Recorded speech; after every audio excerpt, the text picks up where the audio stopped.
Hey guys and gals, now allow me to start off by making a realization on my last Pokemon video, even though I shouldn't be making Pokemon videos on this channel, but oh well. Now I had this whole theory of where the male Kangaskhan was, and most of the comments I got back were either about Missing No, Ditto, or other weird gender relations such as Tauros. Okay, first, I want to say that Missing No doesn't actually apply to any of the later gens, only Generation 1 since that's the game it was in. Okay, with Ditto I said natural breeding process. Not having intercourse with something that's based off an amoeba. Sickening, right?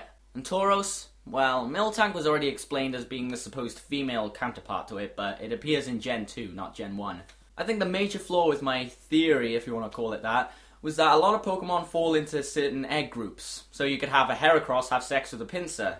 But then again, my video was silly and shouldn't really be taken out of context. Just like this one. So for this video, I want to actually talk about something that hasn't been covered that much on the internet, besides from a few forums or whatever, but it hasn't been really touched upon, because people haven't realised it that much. So I'm basically referring to, if you haven't seen the title yet, Gastly is a dead Cloyster. So how do I actually go about explaining that? Well, firstly, Cloyster's smile is like a bad boy smile for the ladies, and Gastly's smile, that just becomes sinister. So it's more or less an evil counterpart. So think of it like something like The Mask. You know, Jim Carrey turns into The Mask. He's already crazy, but turns into the mask, he becomes green and crazier. So people already know the theory of Gengar being a dead Clefairy or just an evil counterpart. So basically, knowing Cloyster's alive, he's highly defensive.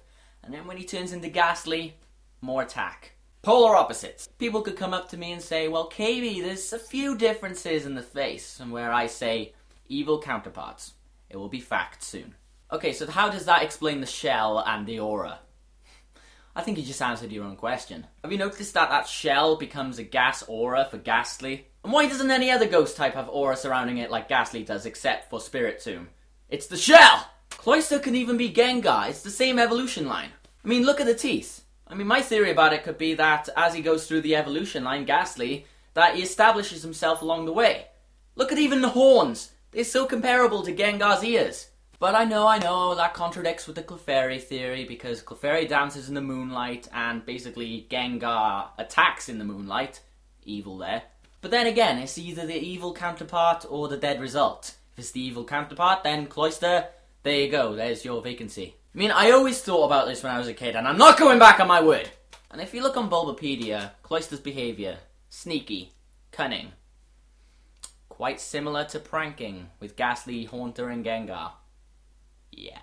I mean, you could also ask how Cloyster is one of the only Pokemon to transform when it dies. Okay, I think the answer is simple. Its behaviour with being cunning makes it incomplete when due to its mobility of its shell, and when it's dead it can move faster, so it can be a better prankster.